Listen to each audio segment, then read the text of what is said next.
Bonjour et bienvenue à vous, David Lisnard, dans ces 4V. Je vais lire un tweet que vous avez posté il y a 13 minutes qui prouve que vous êtes peut-être un peu perdu. Les déclarations Que de j'ai précisé candidature... depuis, que je viens de préciser. Ah d'accord, parce que vous expliquez qu'il fallait déposer sa candidature le quatrième vendredi précédent le Mais premier comme tour. cela m'a été rappelé à juste titre, les dispositions constitutionnelles s'imposent aux dispositions législatives ou réglementaires, donc au code électoral.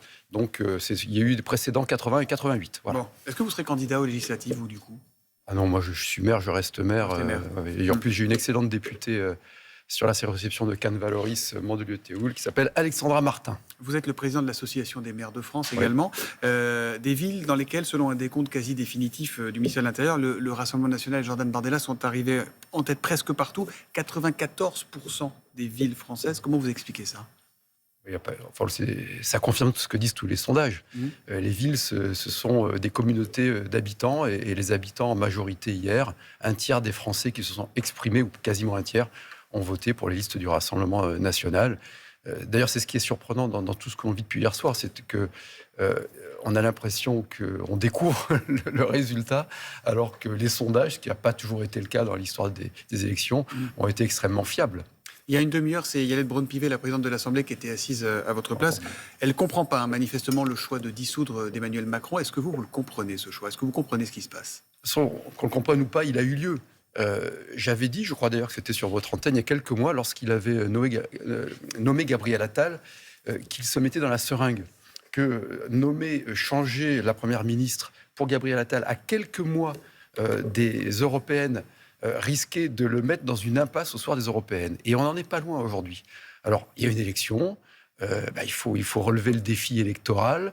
Ce qui compte, c'est surtout de ne pas se contenter de jouer sur les peurs ou les ressentiments, etc.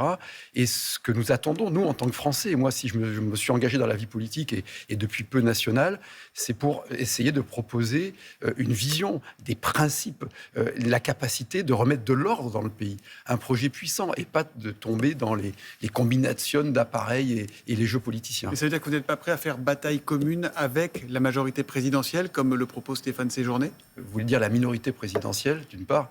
D'autre part, il faut bien comprendre une chose. Si on ne part pas autour de quelque chose de puissant, et je pense que notre pays est dans un tel déclassement, je le parcours, le pays, je parcours dans toutes les communes, vous l'avez rappelé tout à l'heure, et je vois bien les atouts, les inconvénients. Mais c'est quoi quelque chose de puissant? Mais je voudrais juste développer cela, parce que c'est extrêmement important. Le pays, on voit des boutiques qui ferment, on voit des points de deal partout, on voit des problèmes d'immigration partout. Ce que demandent les gens, c'est pas l'extrémisme, mais simplement qu'on en finisse avec l'impuissance publique. Ils veulent des choses claires, ils veulent une capacité d'exécution. Or, aujourd'hui, si on veut éviter l'extrémisme, il faut une radicalité dans la réforme de l'État. Or, le conformisme qui nous dirige depuis des décennies, le technocratisme, ce qu'on retrouve avec l'énarchie au pouvoir, etc., est le meilleur allié de l'extrémisme du Rassemblement. On le voit bien. Enfin, tout ce qu'on dit là, c'est ce que je dénonce. Ça fait des décennies qu'on l'entend, ça. Pardonnez-moi, mais pas du tout. À chaque fois, on nous ressort les vieilles antiennes. Alors, on va faire le Front républicain, le Front machin, etc. Tout ça, c'est du théâtre. Donc, je vous le dis, moi, très objectivement... Il n'y aura pas de Front républicain? J'en sais rien. J'en sais rien. Je suis pas... Moi, ce que je vous dis, c'est que j'ai un parti qui s'appelle Nouvelle Énergie, que j'appartiens à une droite dite classique, que ma boussole, c'est la liberté, la responsabilité, l'unité de la nation, et qu'on ne pourra, à mon sens, reconstruire une alternative puissante que si on part d'un projet puissant, c'est-à-dire en évitant tout ce qui pourrait paraître a priori combination. Après, on verra quelles sont les tactiques des uns ou des autres, ça fait partie de la vie aussi. Mais la situation du pays, le déclassement économique est tel.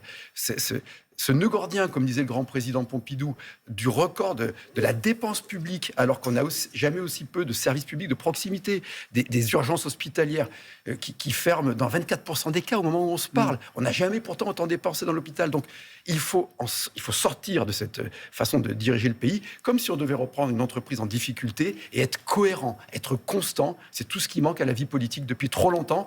Donc il faut proposer une alternative qui soit assez radicale. En attendant, votre ancienne candidate à la présidentielle, Valérie Pécresse, a estimé que Emmanuel Macron jouait à la roulette russe avec le destin du pays. On en est là ou pas? Je trouve que la formule est bonne. Puis toute cette contradiction, souvenez-vous, il y a quelques heures, on nous disait que les Jeux Olympiques étaient l'alpha et l'oméga de toute la vie, même pas politique, mais française, qu'il fallait une stabilité, qu'il y avait un risque terroriste, que ça allait incarner le rayonnement de la France. Et puis on nous dit, attention, il y a le diable qui arrive, les bottes sont au pouvoir quasiment avec les chemises noires, Rassemblement national, etc. Et le président de la République nous met dans une configuration avec seulement 3 semaines de campagne pour laisser le pouvoir au Rassemblement national. Il y a une incohérence totale dans tout cela. Par rapport à ce que l'on ne maîtrise pas, il faut se recentrer sur ce que l'on maîtrise. Ce que l'on maîtrise, ça vous ferait peur, vous, Jordan Bardella, à Matignon? Peur. J'aime pas ce terme. Moi, je raisonne ni en peur, ni en ressentiment, des choses comme ça.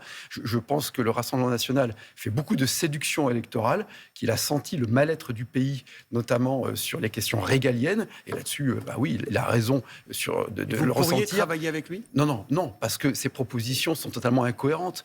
Ils sont dans le social-étatisme. Enfin, tout ce qu'ils proposent, c'est plus de dépenses. C'est de la flatterie quand ils disent au public, on vous remet la retraite à 60 ans, 62 ans. Ils sont au niveau de l'extrême gauche. Donc tout cela, c'est de la politique politicienne, y compris au Rassemblement national. Et c'est pourquoi il faut quelque chose de bien plus puissant, de bien plus nouveau. Il faudra peut-être le construire dans le temps ou pas. On va voir si on a une fenêtre de tir en 3 semaines. Mais moi, c'est ce que je vais essayer de proposer avec Nouvelle Énergie, avec LR, avec tous ceux qui voudront s'inscrire dans une alternative et pas simplement une alternance de jeux politiciens. Merci beaucoup, David Lisnard, d'être venu ce matin dans les 4V. Merci. Merci à tous les deux. Merci aussi à Frédéric Chevalier pour la traduction en langue des signes. La pub, on revient tout de suite.